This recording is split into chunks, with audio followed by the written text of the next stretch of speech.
Welcome back, recalling the three acts of the mind. We're now moving forward in our understanding of understanding.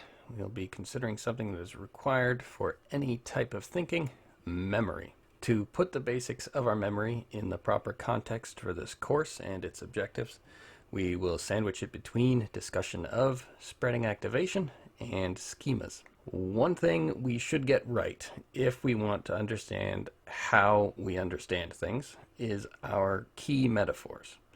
An assumption that I hold is that we should want our metaphors for thinking or understanding to be analogous to the biology of thinking itself. Thinking is accomplished by your billions of neurons using their trillions of connections organized by their having fired together on previous occasions. The brain is 3 pounds of semi-organized neurons that somehow perform the miracle that is your mind. Alternative options to aligning our metaphor with biology would include a purer information processing type of approach, where the analogy is, instead of biology, a computer. But our brains are not computers.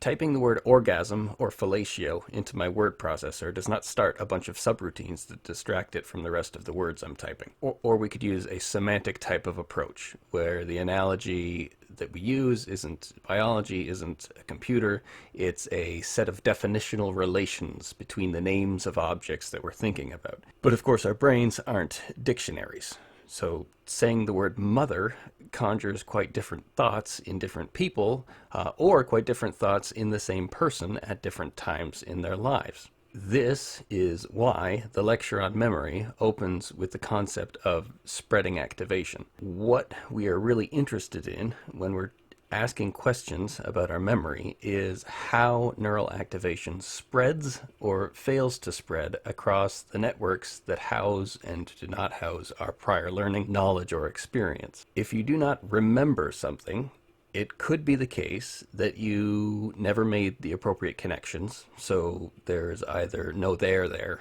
meaning there's no memory to activate, or no way to get there from here, meaning no activation route sufficient to activate the memory.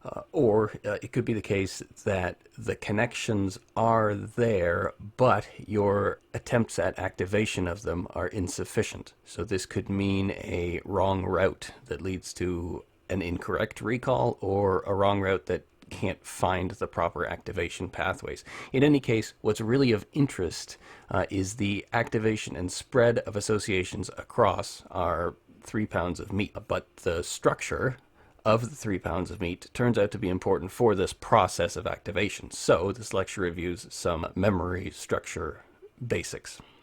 It's my hope that it'll be somewhat intuitive to you to think in terms of the spreading activation of neurons, or to think about thinking in terms of the spreading activation of neurons. Maybe we're trying to think of something that we know, but we just can't remember. So we're trying to activate the bits of our neural network that contain that information, combining factual information like her name was a common millennial Canadian name with auditory information. It went da-da-da, da-da-da. It's a common Canadian millennial name. It went da-da-da. It's not Madeline. Madison. It was Madison. So in this example, we're spreading our neural activation through common millennial female names, while also spreading neural activation through 3-syllable names, hoping that the neurons that house the woman's name will be activated. If we could add a third bit of information from which to spread activation, so maybe her name sounded high class like Madison Avenue, then we would have an even better chance of hitting the original memory trace. Another example, maybe we're trying to solve a problem that we're pretty sure is solvable. We're trying to activate relevant bits of our neural network in the hopes that they'll put a solution together. So we need to attach 2 things together, a plastic toy skid steer and its bucket. What are some attachment solutions that I could simulate? So string, screws, twist ties, zip ties, duct tape, glue. In this example, we're spreading our neural activation through what we know about the objects that we're affixing to each other. We're also spreading our neural activation through what we know about the methods of affixing. Duct tape is wrong for the plastic, but the plastic isn't strong enough for the screws, etc. We're not generally handling one idea at a time. Our thinking is a bit more of a mess than that. Now, it may seem like spreading activation or 3 pounds of meat, like these metaphors, are somehow disparaging our thinking, but it's just trying to represent it faithfully. A problem does not become less solved by admitting that the path to the solution is a non-linear or a messy one. Our respect for a solution need not be diminished by knowledge of how that solution came about. To explain spreading activation, we should start with where it came from. Cognitive scientists were trying to explain some research findings. First of all, these approaches have a basal or a fundamental assumption, which is if it takes people longer to answer a question, that means they had to think about it more or perform more processing of information. If you reject that basal assumption, then information processing theory, and probably most of cognitive science in general, is probably not for you. That said, here's what the cognitive scientists / information processing theorists were trying to explain. On a semantic association task where we ask questions like, is a robin a bird? People respond quicker to certain types of questions than they do to others. People answer quickest if we ask, is a robin a robin? Yeah, it's a robin. A robin's a robin. The average response time is about 1 second flat. People also answer quickly if they're asked the question, is a robin a bird? Average response time there is 1.2 seconds. If we ask people, is a bird an animal? Then they also answer quickly, again, about 1.2 seconds. Yet if we ask, is a robin an animal? They take longer to respond. Average response time is 1.3 seconds, so 1/10 of a second longer on average. This suggests that more thinking has to occur to come to the conclusion that a robin is an animal, rather than to come to the conclusion that the robin is a bird. The first crack at explaining why this happens, which was made in the late 1960s, was to say that our brains work by storing hierarchical networks that model reality. Animal is very high or general or superordinate of a category. It's the more general superordinate category to which the robin belongs. Bird is the more basic or common or ordinary category to which the robin belongs. This is the word that most people would use if they pointed and they said, look, it's a bird. So it's a common level. And then robin is the more specific or subordinate or feature-specific category to which the robin belongs. But there are, of course, also different types of robins. So you have male, female, adult and juvenile. This is a European robin, and there's Indian robins. So there are subordinate categories as well, but those are typically the domains of experts or specialists. So with this hierarchy idea, cognitive psychologists explained the response time difference by saying that it takes the mind longer to move from the subordinate category level to the superordinate category level, because that's a jump of 2 levels, than it does to move from the subordinate to the basic or from the basic to the superordinate. More mental space has to be traversed to process the answer. Some other examples include it takes an average of 0.89 seconds to answer that a pear is a fruit, but 1.16 seconds to say that a pear is food. It takes an average of 1.07 seconds to answer that a willow is a tree, and 1.29 seconds to answer that it is a plant. It takes 1.28 seconds to answer that a minute is a unit of time, but 1.55 seconds to answer that a minute is a unit of measurement. So this was the model of the brain, or of the mind, or of the information processor that explained the time difference findings. The conclusion was that our minds are organized a lot like a Linnaean taxonomy. So we start our thinking at a level of category membership, some level of category membership, and we're quicker at processing or thinking about the category levels closest to the category level where our thinking began.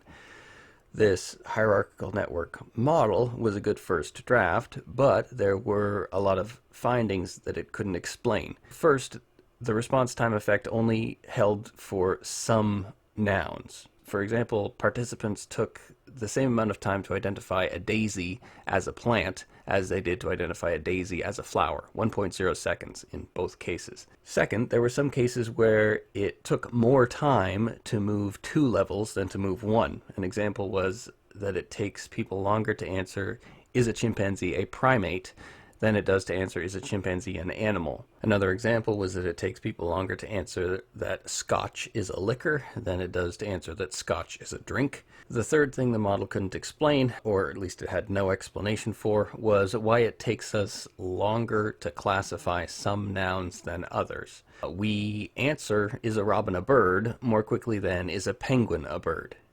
And we have trouble with odd creatures like bats, whales, and ostriches. This third observation is called the typicality effect. The observation is that some members of the category are more typical or normative for that category than others. Typical cases like robins for birds, Labradors for dogs, and inches for units of measurement are processed more quickly than others.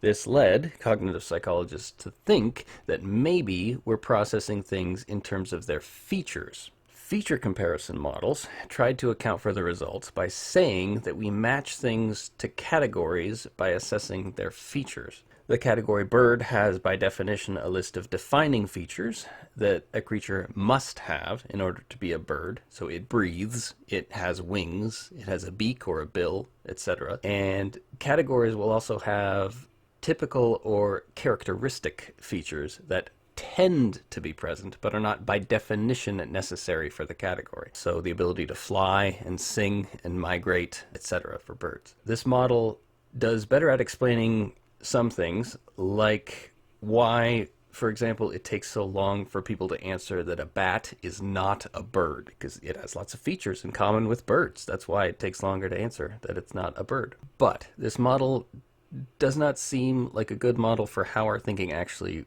works. It posits that we do massive amounts of comparative information processing and that we know the defining features of categories. How many of us would agree with the notion that we answer the question, is a pug a dog, by comparing the features of a pug to those of the semantic category of dog and cat and hamster and pig, etc. A simple association model, pug has been paired with dog, and therefore I know that it's a dog, would be far more parsimonious.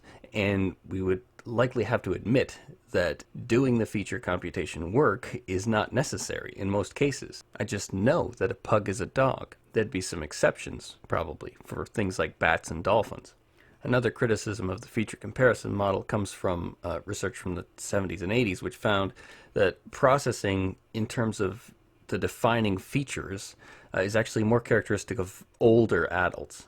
For most thinkers, especially kids, processing is actually done in terms of characteristic features, which are the features that aren't required for category membership. So feature comparison is likely a strategy that we use when we have a difficult case in front of us, so a duck-billed platypus.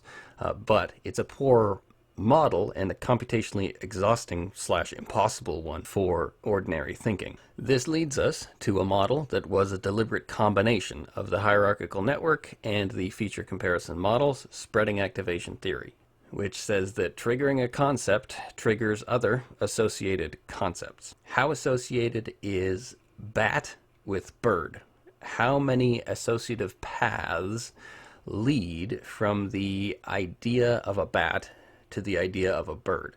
The number and strength of these associative paths will determine whether and how quickly one goes from thinking about bats to thinking about birds. So you have some concept of bat, or some concept of a feature of bat, and it's linked by association to bird, or some concept or feature of bird. Here, the number of associative paths is akin to the number of common features, as with feature comparison approaches, and the strength of these associative paths is akin to the distance between category levels from the hierarchical network approach. But we've opened up far more than just a better model for semantic association mappings. We now have a model that mimics our messy neural networks and can account for things like our unique associative learning experience. If you grew up with a cat named Dog, this model can explain how your thinking or your concepts or your categories, etc., would be different. We were actually stealthily introduced to spreading activation in the last lecture. Recall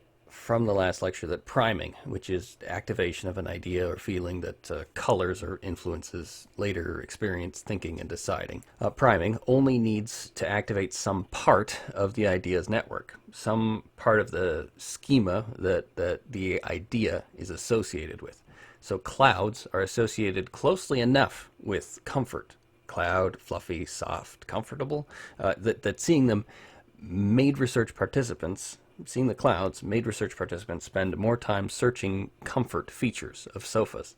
Now, in order to show you how activation spreads through your memory, what follows are 4 brief demonstrations. Students can watch without actually doing the activity, but here's your warning. If you choose not to follow along with the activity, you can't go back in time and experience it after knowing the results. Much of the content of this course is designed to show you how your thinking works, but that can only really be accomplished with your participation. Otherwise, I'm just telling you how your thinking works. And that tends to trigger what we call counter will.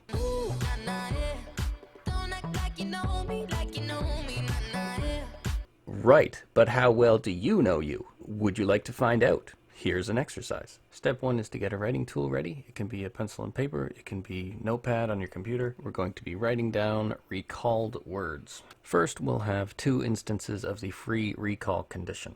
And these lists that you write down will get to do double duty later on when we test for other effects. For each list, I'm going to say some words, and then I'm going to give you the signal. At my signal. That's when you write down the words that you can recall. List number 1, table, sit, legs, seat, couch, desk, recliner, sofa, wood, cushion, swivel, stool, sitting, rocking, bench. And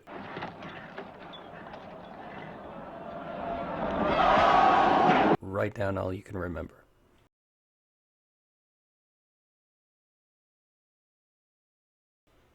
List 2, door, glass, pane, shade, ledge, sill, house, open, curtain, frame, view, breeze, sash, screen, shutter. Write down all you can recall.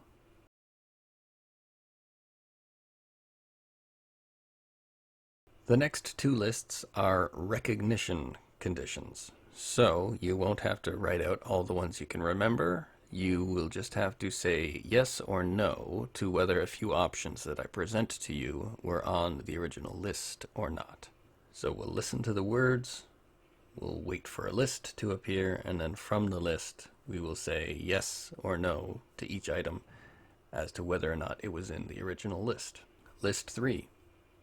Nose, breathe, sniff, aroma, hear, see, nostril, whiff, scent, reek, stench, fragrance, perfume, salts, rose.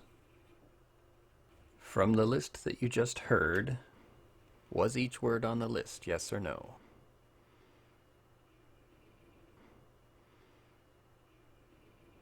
Just like last time. List 4. Hot, snow, warm, winter, ice, wet, frigid, chilly, heat, weather, freeze, air, shiver, Arctic, frost. Was each of these words said, yes or no? How do you think you did? These memory tasks are called DRM tasks or Dease-Roediger-McDermott tasks. The answers and purpose of the task will now be revealed, so if you haven't done the exercise, this is your point of no return. List 1. Check your recall. Here's the list of words. How many did you nail? How many did you miss? And did you write chair? 54% of participants erroneously write chair, and in my experience, they are quite convinced that they heard chair. Now, it should be intuitively obvious, looking at this list of words, why such a specific mistake is so commonly made. These words activate pretty much all of the conceptual space surrounding chair. So when we attempt to recall what we're hearing, chair is a pretty plausible thing to remember. Brain imaging shows that our brains look the same when we mistakenly recall chair as they do when we correctly recall the other words. The only exception is a small absence of activity in the auditory cortex, since you did not actually hear chair. List 2. Check your recall. How well did you do? And before I give you the target word we were trying to get you to erroneously recall, what do you think it is? Is it on your list? 65% of participants erroneously write window and are quite convinced that they heard window. And as you can see, we have window pretty well surrounded in terms of the concepts that we've activated here. Next, in the list 3 and list 4 condition, the recognition condition, we get a little bit of a boost in our power to implant a false memory, because this is what we're doing. We're implanting false memories. This is because we don't have to get you to conjure the memory for the specific word yourself. Rather, we get a chance to suggest it to you. So check your answers. The question is, was it on the list for each word? Here are the correct answers. How did you do? And what did you say to smell? 84% of participants answer that smell was on the original list and are quite convinced that it was. If I haven't implanted a false memory in you yet, and you are participating, then you are an exception. I got one more chance to do so. Here's list 4. You can check your answers. Here are the correct answers. What did you say to cold? 84% of participants answer that cold was on the original list, and again are quite convinced that it was. At this point, assuming you did all 4 tasks, and making a few other assumptions, there is less than a 1% chance that you made it through all 4 of these lists without making one of the target mistakes. That is, without falsely recalling chair, window, smell, or cold. More specifically, the estimated chance of no target error here is actually 0.41%, and in the probability lecture I'll show you how to make that type of calculation. Never tell me the odds. We'll come back to the topic of memory errors, explainable by spreading activation in the memory weaknesses section. Memory has 3 basic structures. You have sensory memory, long-term, and short-term memory. Information flow goes from sensory memory to short-term memory and hopefully to long-term memory. And then when we are recalling information, whether on purpose or not, information is moving from long-term memory to short-term memory. Sensory memory is our near perfect or near total recall immediately following exposure. So if I show you an image briefly and then remove it, a trace is left for a second or two afterward. So I can ask you, who was in the foreground?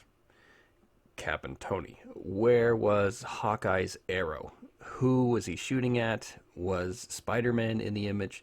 These are increasingly difficult questions, but in the second or two after getting what is called the iconic trace, you can likely answer them, even with very brief presentation of the image, providing you know who the characters are. A sensory memory store that you're more likely to have noticed yourself using is your echoic store, your auditory sensory memory.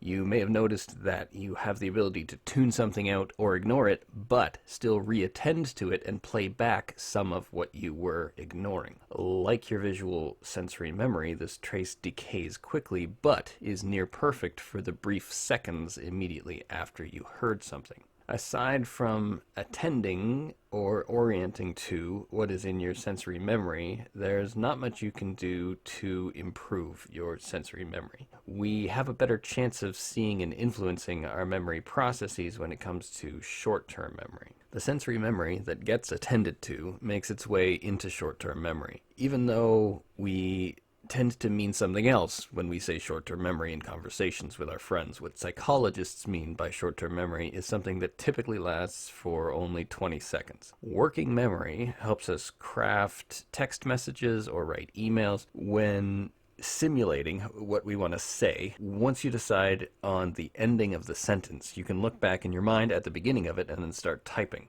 The beginning is in your working memory store as long as you don't get distracted. If someone tells you their name is Manjuramiana Shlobenitsian or Edina Menzel, you might be able to repeat Manjuramiana's full name back to her in the 20 seconds after hearing it, but two processes are going to push it out of your working memory quite quickly. The first is decay. As with sensory memory, working memory decays as a simple function of time.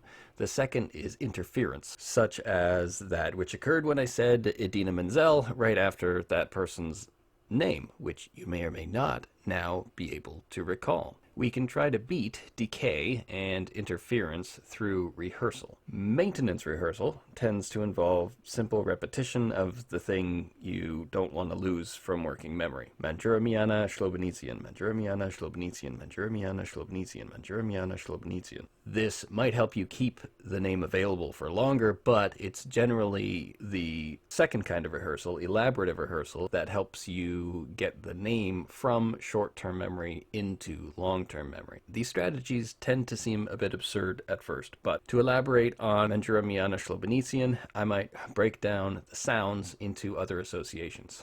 Manjuramiana Shlobenitsian. Man, jury, mania, which is like Miana. So now I'm picturing a crazed all-male jury in a jury box. Okay, man, jury, mania, and Shlobenitsian. The jury members are slobbering, they're foaming at the mouth, and moving in slow motion, slow, while Big Ben, the clock in London, slowly bends down, opening a giant mouth to eat Ian, which is the name of one of the crazed jurors. So, Manjuramiana Shlobenitsian. The point of elaborative rehearsal is to create more of a memory trace for later. If you cannot recall the whole name, maybe you can recall Big Ben, slow motion, men, jurors, and hopefully put together from the traces that were memorable to you. Yes, this process is exhausting, and it's prone to pretty terrible errors, but it is one that, at least according to memory athletes, we get better at with practice.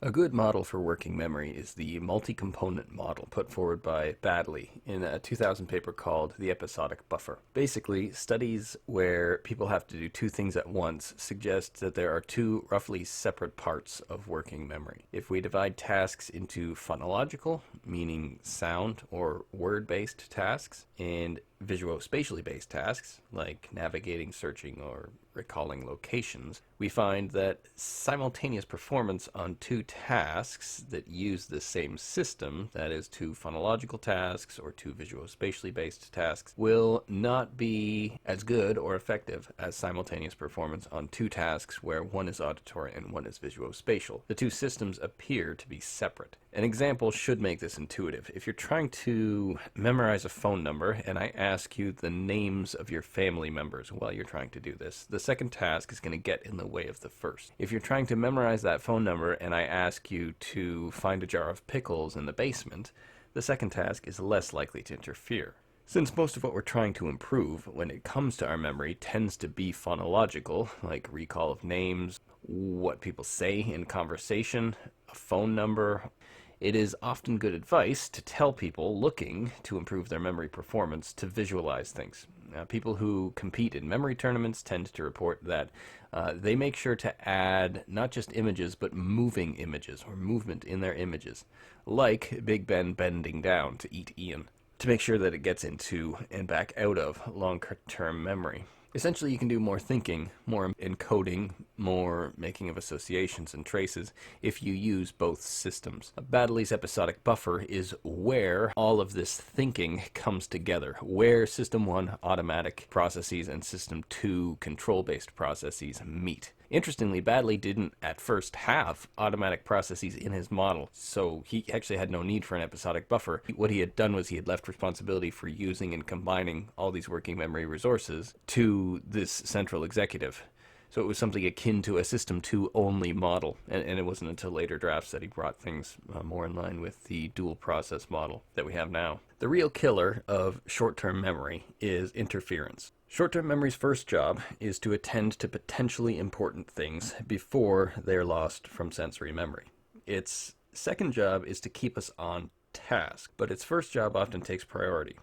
For the most part, working memory decides what is important for us, and it's biased toward attending to changes. Yes, I would really like to retain Menjuram Yana Slobodnitsian's name, but shutting out everything else to rehearse and to elaborate her name is not necessarily a good decision. A lot could happen that I might need to attend to, and it could be more important than her name. Most of us have experienced what my students tend to call the doorway effect. You walk through a doorway and forget why you walked into the new room. This happens especially when the reason for entering the new room is not your typical reason for being in that room. What makes doorways special is that they present a new scene to us. Since the first job of your short-term memory is to attend to potentially important things and it prioritizes change, the dramatic change of scenery prompts your working memory to attend to the new scene. So your working memory fails in its secondary job, which was keeping you on task, the task that you were attempting to accomplish by entering the room, but it prioritizes its first task. So it's a success from the perspective of your working memory, because it said, hey, look, there's a whole bunch of new things in this room you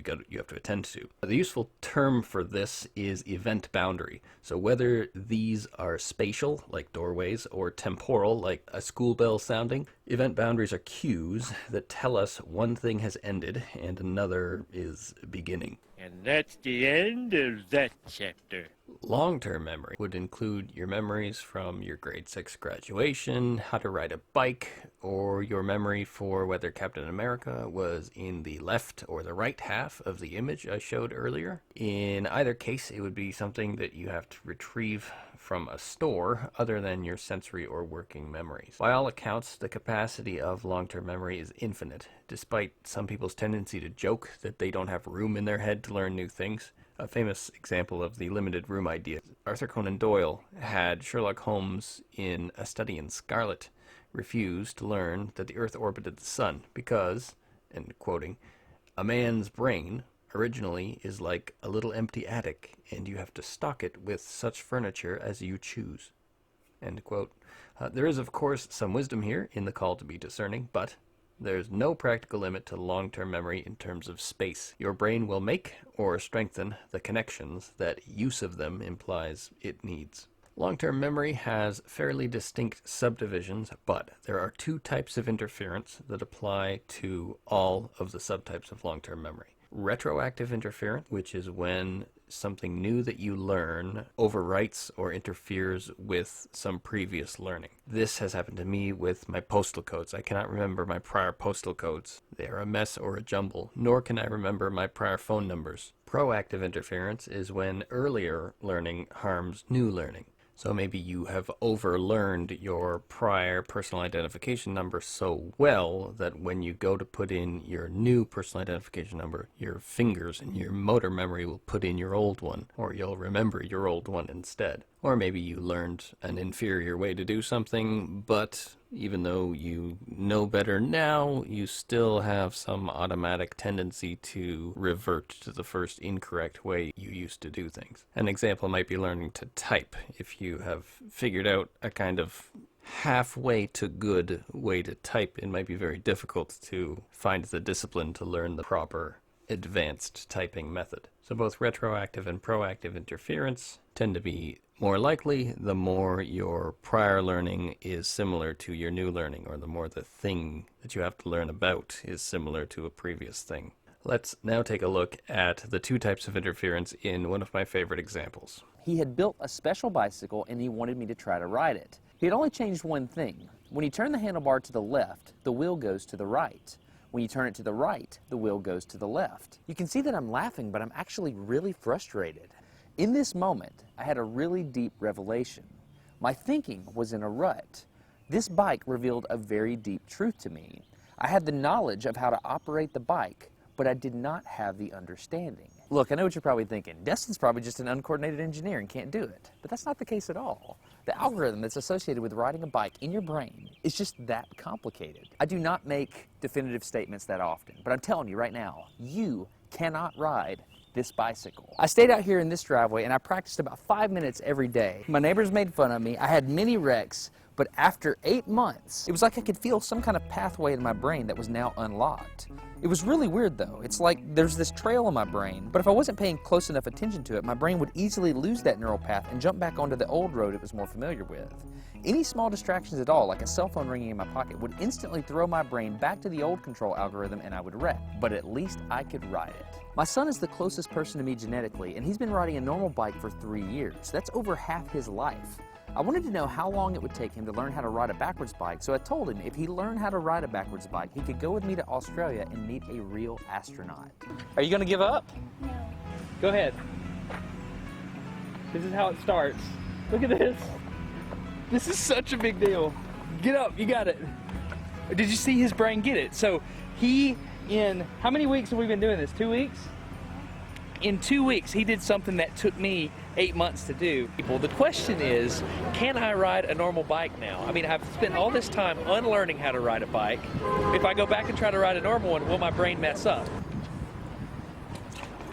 It's backwards, it's backwards. This was one of the most frustrating moments of my life. I had ridden a normal bike since I was 6, but in this moment, I couldn't do it anymore.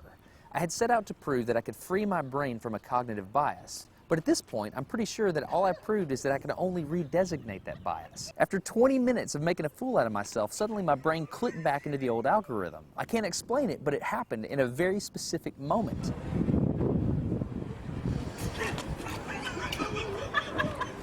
I got it. I'm back.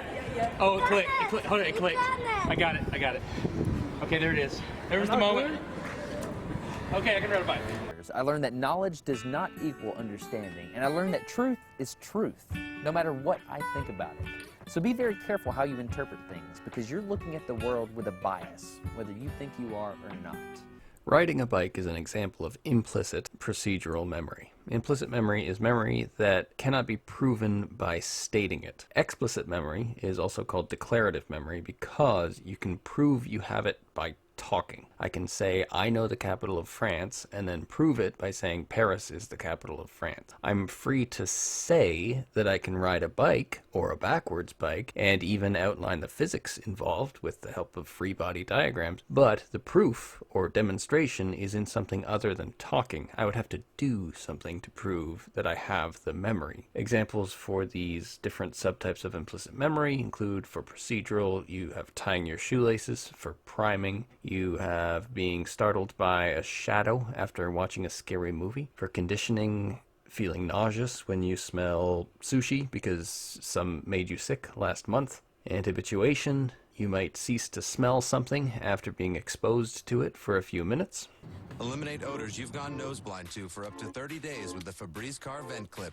And examples for the two types of explicit or declarative memory include, for semantic, knowing the definition of metonymy, or knowing who the 4th Prime Minister of Canada was. For episodic, knowing the names of your 2nd grade teachers or what you had for supper yesterday. Those rare individuals with what is called hyperthymesia have near perfect recall for events of their lives after roughly puberty. I have total recall of every day of my life since 1985. Let's move back in time now to 1990. It rained on several days in January and February. Can you name the dates on which it rained? It was slightly rainy and cloudy on January 14th, 15th. Their memory is very much like your and my memory of yesterday. So no tricks. There's no tricks, and they just say it just happens, just like that. At last count, researchers had found about 20 of these individuals. And it's important to note that the same processes or tricks we use to implant false memories in normal individuals also work on these individuals. Their brains are still composed of neural networks and 3 messy pounds of meat that thinks. They just have a gift built on top of that. Since most of us do not have hyperthymesia, we can expect to find in our recall of events 3 things. A primacy effect, where we remember what was presented first or earlier. A recency effect, where we remember what was presented last or more recently. And a novelty effect called the von Restorff effect, where we recall unique things that somehow stand out. Did you observe these effects for list 1 and list 2 in the Diess-Rodinger-McDermott task? In other words, did you recall the first few words and the last few words? I don't know if any of these words are novel enough to provide a von Restorff effect. The red arrow is just there to tell you the order in which words were read. So table, sit, legs, seat were the first 4. And how about for list 2? It's the primacy effect that tends to be largest, both in the research and when I do this in classroom. You could put this another way, and rather than point out the primacy effect and the recency effect, you could say that there's a trough effect, or a weak point, which is the middle of the temporal series. Another place where I saw this effect was in running IQ tests for Women's College and Sunnybrook Hospital. This is the digit span section from the WISC-4, the Wechsler Intelligence Scales for Children. How it works is I'll tell the child, okay, we're going to do a new task now. I'm going to say some numbers, and then when I'm done saying them, I want you to say them back to me just like I said them. 2, 9. And they'll say 2, 9 in most cases. One of the keys to performing this effectively is the gap between numbers. So 2, 9. The time between the numbers should be roughly the same amount of time that it takes to say the numbers. So like 2, 2, 9, 2, 9.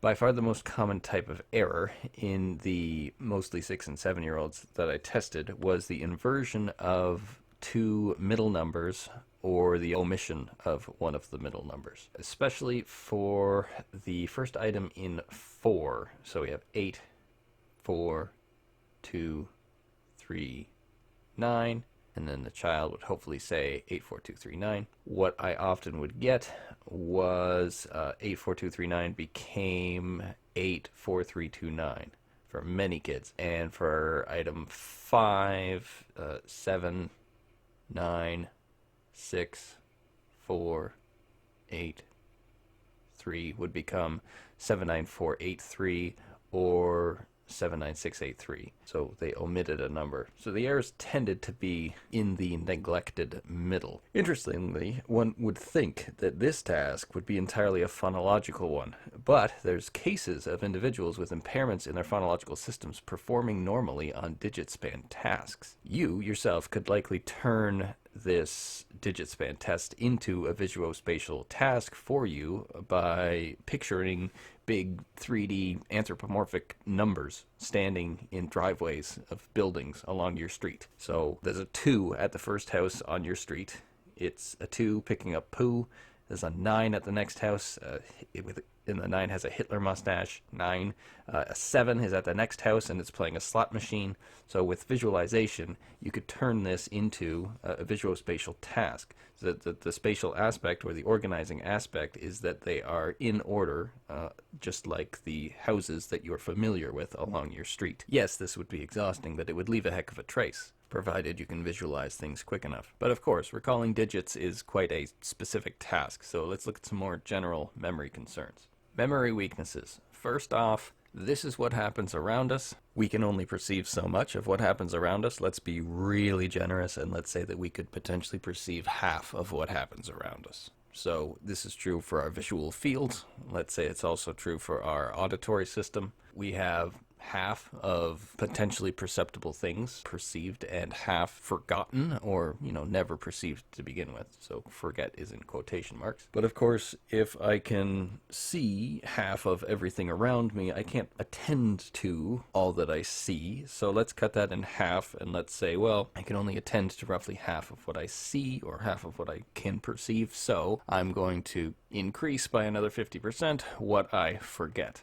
But of course, attention is one thing and interest is another. So for want of a more universal term, let's say I can only be interested in half of what I attend to. That means I'm going to forget the things that I wasn't interested in, so my forget portion grows again. But then, of course, I can't make memories out of everything that I happen to be interested in part because I might not have the schema or the organizational associative networks for it. If some of what I'm interested in is being said in Japanese and I don't speak Japanese, well, I'm not going to be able to remember phonetically everything perfectly. I just don't have the schema for storing that. So being really generous, this is roughly the ratio of what we forget to what we can make memories of. But of course, making memories and quote-unquote having them are kind of a different thing. So if we're talking about memories that are immediately recollectable, then that's a smaller subset than that of which we can make memories. So the portion of the world that we forget grows again. But here we were talking about immediate or recent recall. And we've known pretty much since we've been able to start thinking about thinking that most memory degrades with time. So what we forget grows again if we're considering what we can retrieve or recall later on. But wait, one more thing. A lot of what we do recall or retrieve later on is corrupted by spreading activation, suggestion, misapplication of accurate memories. So the ratio of what we forget to what we don't is quite a large ratio. We are limited by how much we can get in, how much we can pay attention to, how much we can keep attended to, how much we can get into memory, how much we can get back out quickly, how much we can get back out later, how much of this happens to be corrupted, and of course all the things potentially getting in the way of our retrieval in a given moment. Even a pristine memory is not necessarily going to avail itself at 5:15 in the morning before you're even competent to stand, never mind cogitate. Memory weakness. Imagine for a moment that you come in for a study. I tell you to look at someone, and then they leave. Then I ask you to find their picture in a book of only 8 faces. I ask you to do it immediately after seeing the person. In this condition, only 60% of you will pick the correct picture. If I delay test, I ask you to do it later, maybe a couple hours later, 54% of you will pick the correct picture from the 8 faces. And interestingly, what we tend to find is that if you're given less time to look at the person, you tend to have poorer performance, i.e. lower accuracy, but your confidence goes up when you're given less time. In the DRM exercises, we learned that our brains will often go beyond the available information, introducing things that seem like they should be there. And this is generally adaptive. If you can recall a joke from last night's group chat, but you don't actually know who said it, your brain might be doing you a favor by inferring and making you believe that you know it was your funniest friend that told the joke. But this is filling in gaps. While it's adaptive, it makes us prone to errors. If I change what you expect to recall, this can change what you do recall. In this study by Loftus, Burns, and Miller, participants were shown slides of a car turning right at an intersection before a crash occurs. Half of them actually saw a stop sign in the original slides, and half of them actually saw a yield sign. They were each randomized to be asked a question about either the stop sign or the yield sign, meaning that half of them are being presented with a misleading question that misidentifies the sign type. They're then asked after this to choose which is the slide that they originally viewed, and only 41% of participants in the misleading information condition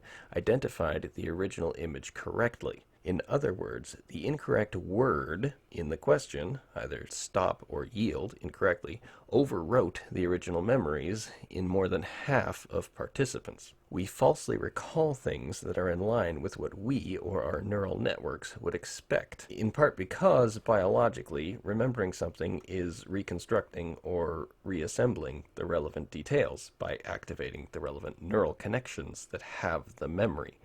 When remembering, we actively reconstruct memories rather than passively replaying them. And since your neurons do not know the difference between activating long-term memory to update it and activating long-term memory to view it, our memories are vulnerable to being overwritten or changed whenever we are accessing them. The name for this problem, when it is a problem, is retrieval-induced forgetting. Other examples include studies of stereotype priming, starting around the 1990s, especially with child participants, where researchers suggest something generally negative about someone, allow participants to experience that person in some usually benign or neutral way, and then they simply wait for the false negative memories to pour in when we question them later on about what that person actually did.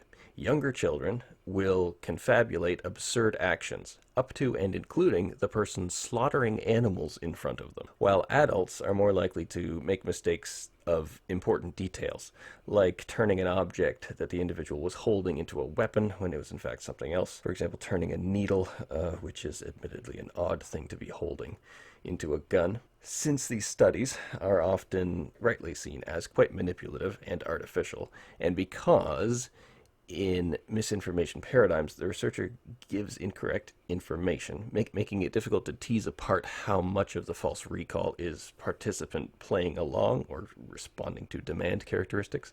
For these reasons, it's often more convincing and meaningful to give real-world examples. This example is taken from Chapter 6 of Adam Benferredo's 2015 book Unfair. In 1979, in Meriwether County, Georgia, an older woman was beaten, sexually assaulted, and robbed. To determine who the perpetrator was, the first step was to have the victim give her description of him. It was, she said, a stocky, well-built man with a round face. In the assigned chapter from Julia Shaw's 2016 book, The Memory Illusion, we learn that the eliciting of this description may itself be a threat to that victim's memory, since now she has a memory of the person and of her description of the person.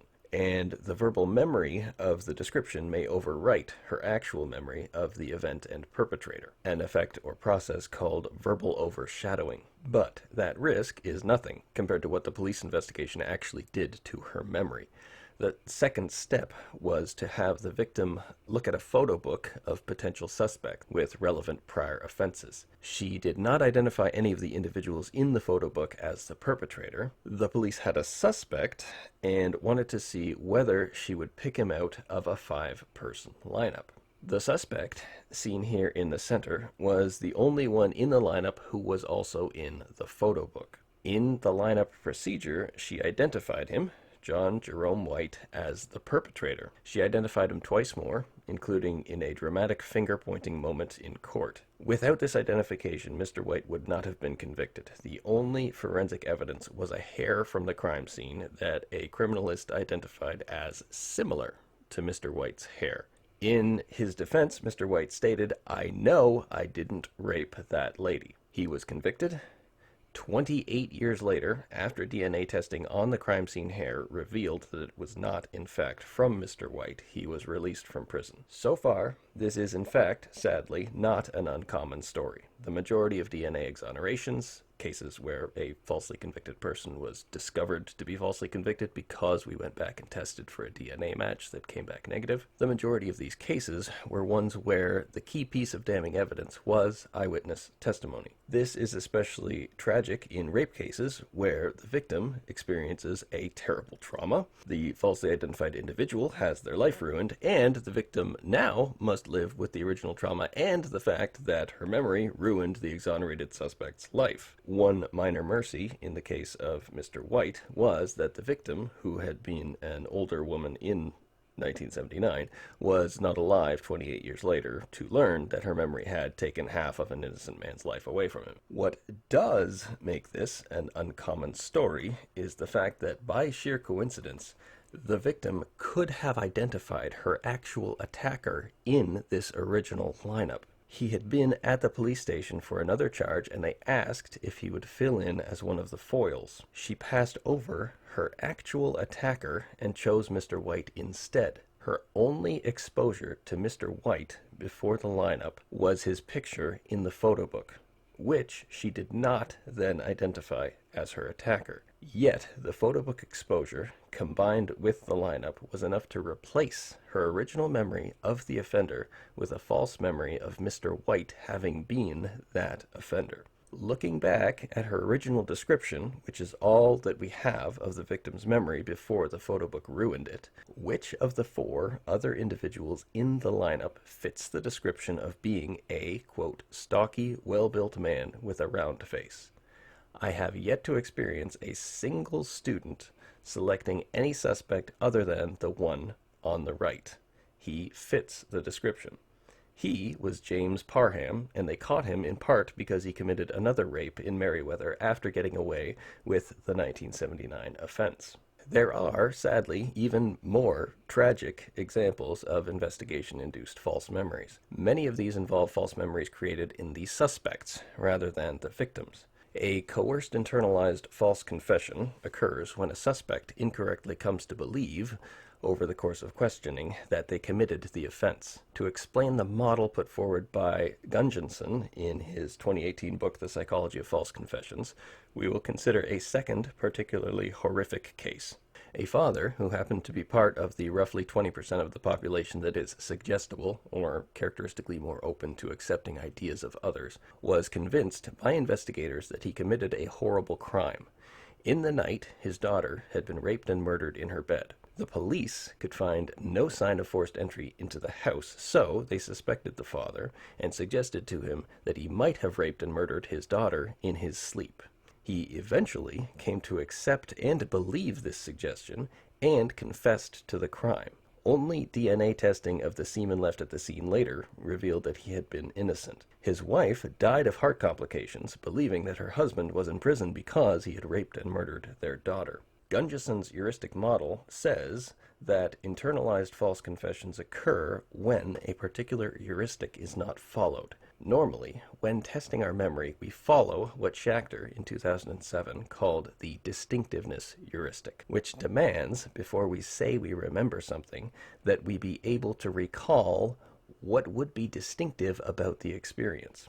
If someone accuses you of a crime, stealing a car, for example, the normal rule your brain seems to follow is to ask, do I recall what that experience must have been like? And you would likely respond with, I'm pretty sure I would remember something as intense as stealing a car, and I don't, therefore I did not steal the car. The case of the father fits this model well because, firstly, he was suggestible, which is a risk factor. But secondly, because the suggestion that he did it in his sleep gets around the distinctiveness heuristic. Yes, you normally would remember doing something like that if you were awake.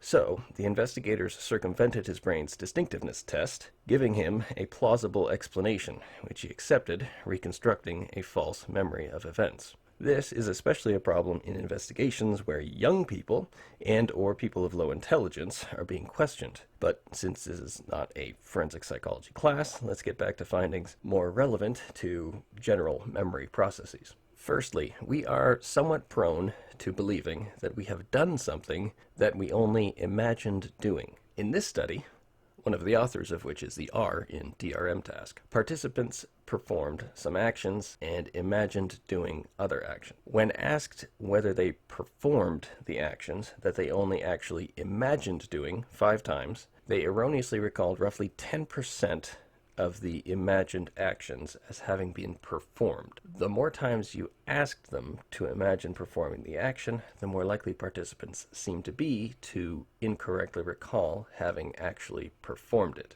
Second, watching videos of other people doing fairly mundane things like shaking a bottle can lead us to incorrectly recall having done these things ourselves.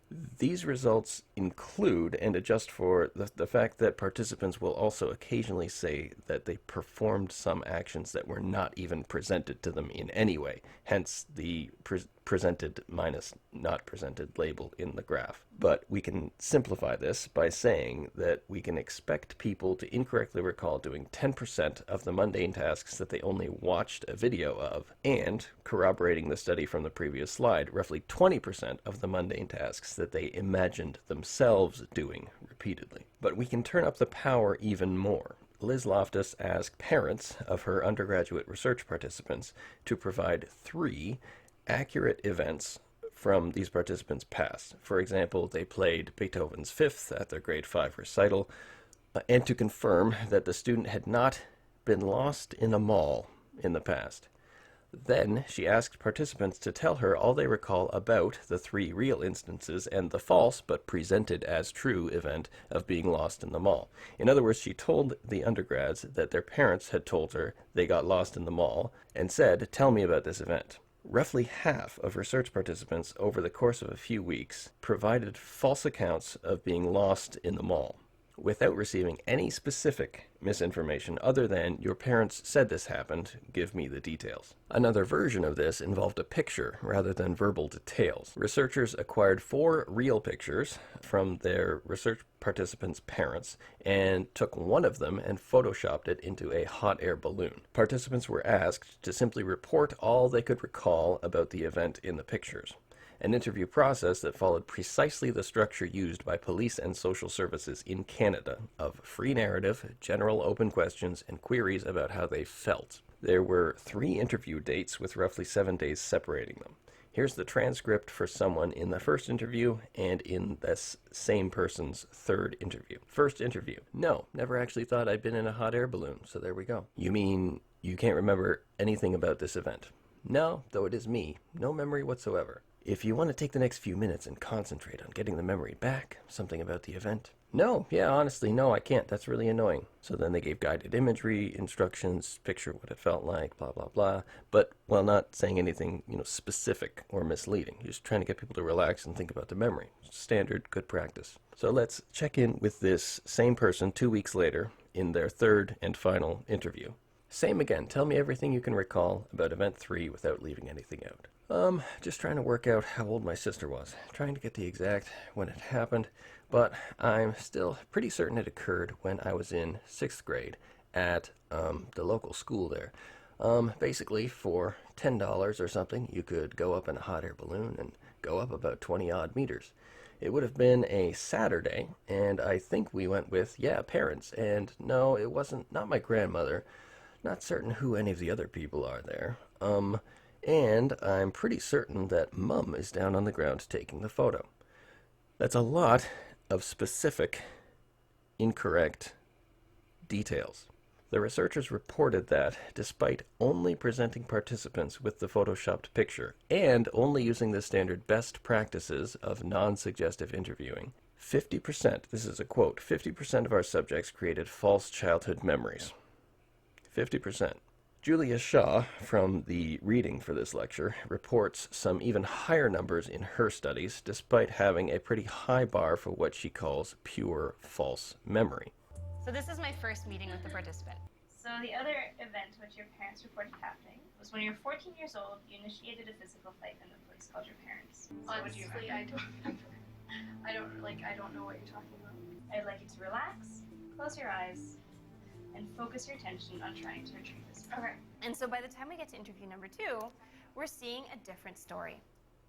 Remember, like a verbal fight, and maybe I seems so unlike, but maybe I pushed or something. I feel like she pushed me first. Okay.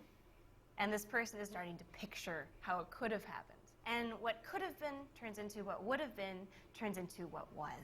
So by the third interview, the memory has taken hold. I think the cops showed up and we were kind of having maybe a verbal kind of fight, and then it kind of maybe got into a push.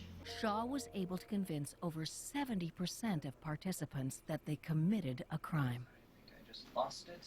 Couldn't take that anymore. Keep in mind that this does not mean that everyone has a 50% or higher chance of being duped. The risk factors from Gunjinson's heuristic model would come into play here, making some of us more susceptible than others, according to traits, states, and contexts. This is our introduction to confabulation, making stuff up. People with memory impairments and split brain patients who are cut off from knowing the cause or reason for why they engaged in an action, usually one that we told them to do, will create elaborate and entirely incorrect justifications for their actions and recall reasoning processes that never occurred. One point of this course is that confabulation, inventing memories of causes and reasoning after the fact, is a key part of how your brain normally works, even though we rarely experience it that way. A lot of your reasoning actually occurs after decisions and behaviors have been made. We could label the two types of false memories that we've covered confabulations of your brain without overstretching the concept. We confabulate our misinformation-based false memories, thinking that we actually saw a yield sign or saying who found us at the mall, and we confabulate our DRM-type false memories, where, responding to cleverly motivated spreading activation, we apparently misinform ourselves. In either case, one's brain has made, or confabulated, the memory. Lastly, we come to schemas. A schema is a cluster of knowledge representing something and used for something. What it represents could be, quoting Stephen K. Reed, a general procedure, object, precept, event, sequence of events, or social situation. And what it's used for could be interpreting sensory data, retrieval of memories, organization of behaviors or actions, and solving problems. By this definition, schemas are schemas for things. They are how we not just associate or remember, but how we understand. Our schemas help us make sense of what William James, writing before schema was a term, called blooming, buzzing confusion, that is, our complex world. We need knowledge in order to get knowledge. Parts to make wholes, foundations to make walls, buildings to make cities, definitions and meanings of words to make communicative sentences, or to make sentences communicative. Without schemas, we would never be surprised by anything. A barking cat with 5 legs would just be another object. Schemas provide us with default knowledge of things that can be used to develop expectations, organize the world, and think and act effectively based on these expectations. We are comfortable in the world to the extent that our schemas help us to navigate it. Piaget referred to situations where our schemas prove ineffective as disequilibrium, and said that this feeling motivates us to update our schemas or accommodate apparent contradictions within them, which are usually only pointed out to us by conflict between the schema and reality. How are we doing at building your schema of thinking? These are some of the new concepts from this lecture, any of which could be used for the written assignment, provided you come across in your personal experience a good, real, or from fiction example of it, and provided you can clearly and interestingly articulate how the example from your personal experience is a good instance of the concept. There are also good new concepts in the reading, which I hope you find useful as well. Next lecture, we will have a look at the application and violation of our schemas. Stay tuned. And that's the end of that chapter.